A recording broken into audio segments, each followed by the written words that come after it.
Unscripted.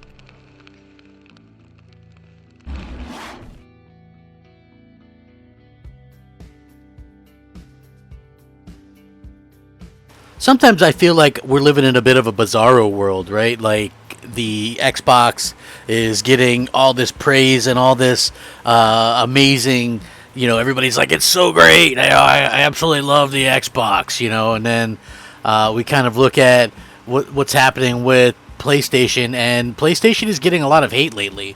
And a lot of people think, maybe it's deservedly so. For me personally, I don't feel like it's deservedly so. I feel like, maybe PlayStation's getting a little bit of a bum rap. And I kind of wanted to talk about it because there was a couple of articles that came out that really just kind of really went off on Jim Ryan and PlayStation. And I wanted to talk about those in particular. So, I also wanted to hear your guys' take on this because I feel like it's something that you guys all feel strongly about as well. So, hey, maybe we should get into it.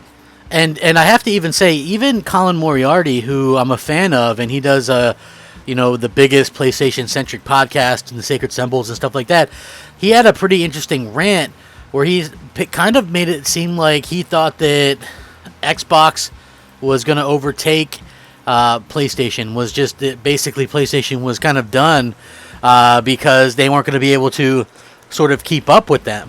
You know what I mean?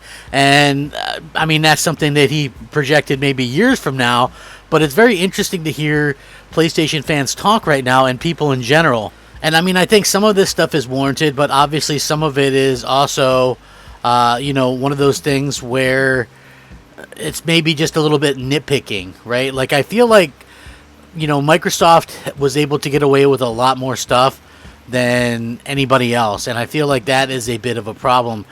Just looking at the way things kind of go, for me personally, that's just kind of the way I feel. I'm not saying that what Xbox does is worse or what is better or anything like that. What I'm saying is, for me personally, I feel like both of them have positive and negative things, right? But when you're looking at all these different articles, right, and you're seeing just the way that people are kind of attacking and kind of going after them, it's a little bit weird. So anyway, Jeff Grubb, who tends to skew a little bit to the Xbox side anyway, and he's actually, I've done podcasts with him, good guy, but, he does skew Xbox.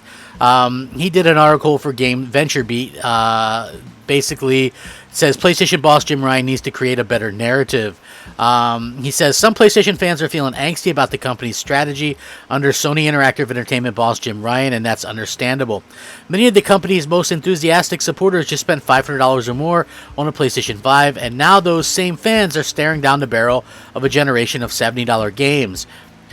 With that kind of skin in the game, many consumers are justifiably concerned about their getting their money's worth, and that has turned into skepticism surrounding Ryan. But what about PlayStation fans worried about specifically? And are those criticisms legitimate? Let's try to understand.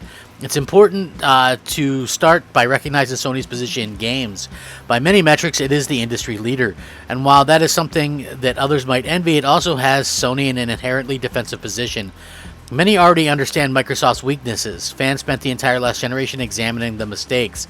And that means it is less exciting to fixate on those blunders, especially when the company is so often going on an attack with major acquisitions and disruptive business models like Game Pass. So right away we see that he's kind of saying, well, bringing up the $70 thing. I just would like to point out that gamers have been conditioned to buy games since the beginning of games, right? We've always bought games. So I don't really think that people are going to go, man, we got to pay an extra $10 per game right now for, these big exclusives or whatever. I don't think it really is working the way that a lot of these people suggested it's going to work. And I also think that a lot of people, I would say the majority of gamers, don't know or even care about Game Pass, right? And same thing with like PlayStation Now.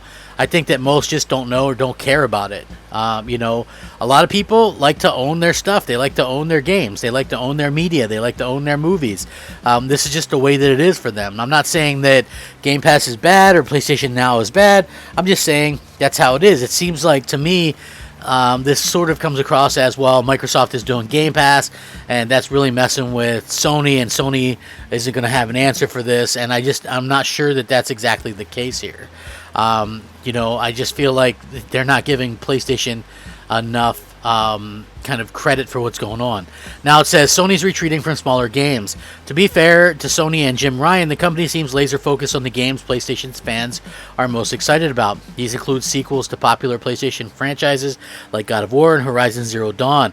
But the new wrinkle in the strategy is that Sony is emphasizing these massive blockbusters to the exclusion of almost everything else. One example of this is PlayStation's shrinking relationship with indie games. At the start of the PS4, Sony embraced indies as a way to fill out the console's release schedule while the company developed its own projects. Now the publisher is far less willing to associate itself with indies. While Nintendo and Microsoft has regular events where they highlight upcoming indie games, Sony relegates its indie efforts to blog posts, although something like Spelunky 2 still does show up in the state of play. And you don't have to wonder if Sony is deliberately keeping indies at a distance. Ryan confirmed that that is the company's position. And this is what Jim Ryan said about it. There was a time and a place in the early days and the early stages of life of the PS4 to make statements using indie games. This was from 2017. It was more about making a statement that we are serious about the indies and that we are doing this and that with the indies. It was just good to talk about in 2013 and 2014. It's less relevant now. Indie games rarely sell millions of copies, but they add variety and new experiences to a console library. Of course, those games will continue to be coming to PlayStation without direct support from Sony. So this is exactly what I'm talking about. It's like a faux concern point, okay? Because, listen, he says it himself. These indie games are still going to come to PlayStation, regardless of if PlayStation has given them 10 minutes on the stage or not, right? Like, so I don't really see the problem there. They basically admit that they used indies to fill out a lackluster lineup of games because Sony struggled for years when the PS4 launched to get games out. And so that was a very smart thing to do. I think that the thing is, though, is that gamers have built up this trust with Sony that over the years that they believe that Sony's going to come out with great exclusive games, and that's bought them a little leeway in terms of what they've been able to do. Now he gets a little bit snarky. For the players, try for the blockbusters. Skepticism of Ryan isn't solely about his focus on profitable software. That is something every company does, but it is notable at Sony because the shift comes while Sony also seems less determined to deliver features that fans want. To that point, Sony recently announced it's closing the digital stores for the PlayStation Portable, PS3, and Vita, and Sony continues to forego investment into backwards compatibility solutions.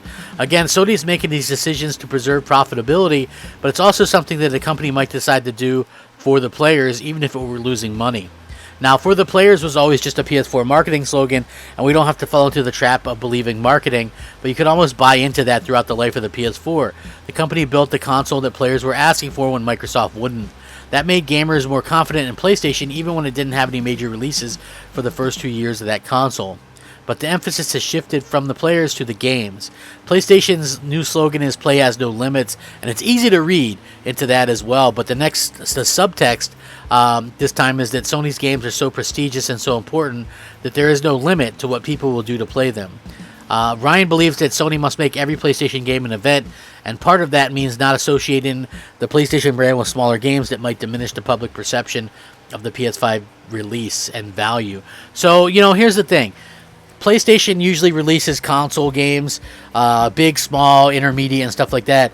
Their big stuff tends to score really well. You want stuff that scores in the 80s and 90s and can win awards. And let's just be real. The smaller stuff probably is more risky and kind of dragging down the overall score. They want everything to be a huge thing, and I understand that. I don't know if this is as risky or as bad as what they're kind of perpetuating here. I personally buy these consoles for the big AAA experiences on them, so I think that this is really kind of a good thing. Focus on the big blockbusters that people want, because the other stuff is going to be there regardless. And then he mentions Sony should keep making massive games like The Last of Us and God of War, but by emphasizing them above all else, the company is foregoing a chance to come up with creative new ways to find this next big thing, and the next big thing is likely going to be necessary. The game industry changes rapidly, genres go in and out of style, and even something as massive and popular as God of War and The Last of Us could start to feel stale after the third or fourth entries. At that time, the company may have to turn to younger and fresher talent to try something new. That's how it got God of War and The Last of Us in the first place.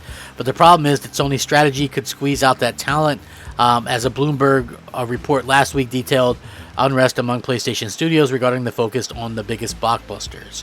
If Sony isn't careful, and isn't fostering the next generation creativity, it could find itself in a situation where its blockbuster's well runs dry. But I personally don't see that.